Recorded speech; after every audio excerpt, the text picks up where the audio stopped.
হ্যাঁ বন্ধুরা, ঠিকই দেখেছেন। ঋতুপর্ণ ঘোষ তাও নাকি আবার একটি কমেডি মুভি। বেসিক্যালি একটি বাইলিঙ্গুয়াল কমেডি থ্রিলার জনারের মুভি, যেটি আজ পর্যন্ত রিলিজ করে উঠতে পারেনি। বাংলা ভার্সনটির নাম সানগ্লাস এবং হিন্দি ভার্সনটির নাম তামঝাক। আমরা ঋতুপর্ণ ঘোষের এই শেষ আনরিলিজ মুভিটি নিয়ে ডিটেলসে কথা বলবো। হ্যালো বন্ধুরা, আমি সবজান্তা Neel and welcome to my channel. Rituparno Ghosh আজ পর্যন্ত টোটাল 19টি ফিচার ফিল্ম ডিরেক্ট করেছেন। তার বেশিরভাগই based on human drama, emotions and relationships. ওনার কাছ থেকে একটি কমেডি থ্রিলার জনারের মুভি ভাবাই যায় না। ব্যাক ইন 2006 দোসর ছবিটি কমপ্লিট হওয়ার পর ঋতুপর্ণ ঠিক করেন বানাবেন এই কমেডি থ্রিলার। নিজেরই লেখা ছোট গল্প অবলম্বনে বানাতে শুরু করেন এই ছবিটি। প্রডিউস করতে রাজি হন অরিন্দম চৌধুরী প্ল্যানম্যান মোশন পিকচার্স ব্যানারের আন্ডারে। ছবিটির জন্য একটি স্টেলার স্টার কাস্ট তৈরি করা হয়।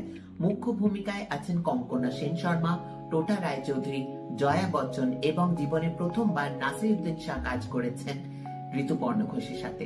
একটি ছোট্ট ইম্পর্টেন্ট ক্যামিওতে ইভেন রাইমা সেনও কাজ করেছেন এই সিনেমাতে।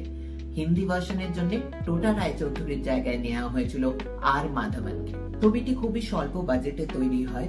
বেশিরভাগ কাস্ট এন্ড ক্রুই নিজেদের পারিশ্রমিক দেননি। বেশিরভাগ শুটিং হয়েছে নর্থ বেঙ্গল এবং কলকাতাতে। ইন্টারেস্টিং ফ্যাক্ট, জীবনে প্রথমবার কঙ্কনা সেন শর্মা নিজের গলায় গান গিয়েছেন এই সিনেমাটাতে।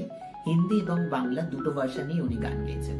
2006 নভেম্বর মাসের মধ্যে এই সিনেমার শুটিং কমপ্লিট হয়ে গেলেও নানান জটিলতা, পোস্ট প্রোডাকশন ইস্যুস, আনপেড ডিউজের কারণে এই সিনেমার ভবিষ্যৎ আজও অন্ধকারে।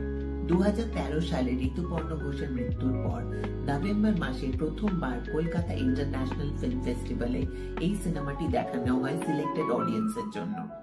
যে কজন ভাগ্যবান অডিয়েন্স এই সিনেমাটি অ্যাকচুয়ালি দেখতে পেয়েছিলেন, তারা সবাই এর ভূয়সী প্রশংসা করেছিলেন।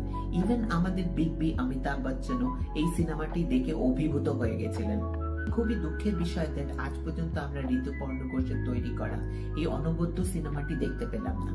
তবে হ্যাঁ, আমি আশাবাদী কৌশিক গাঙ্গুলি পরিচালিত ধূমকেতু ছবিতে যাতে মুখ্য ভূমিকায় আছে শুভশ্রী এবং দেব, সেটা আগামী 15 অগস্ট রিলিজ করতে চলেছে। সিনেমাটির শুটিং কমপ্লিট হওয়ার 9 বছর পরে রিলিজ করছে। আমি আশাবাদী যদি ধূমকেতুর প্রডিউসাররা পারেন, তাহলে সানগ্লাস এবং তামঝাকের প্রডিউসাররাও নিশ্চয়ই পারবেন সব প্রতিবন্ধকতা কাটিয়ে যেন এই সিনেমাটি শীঘ্রই হলে রিলিজ করে কিংবা অ্যাটলিস্ট ওটিটি চ্যানেলে রিলিজ করে, সেটাই আশা রাখবো। থ্যাংক ইউ বন্ধুরা। ভিডিওটি ভালো লাগলে অবশ্যই আমার চ্যানেল সাবস্ক্রাইব করবেন এবং ভিডিওটি লাইক এবং শেয়ার করতে ভুলবেন না। নমস্কার।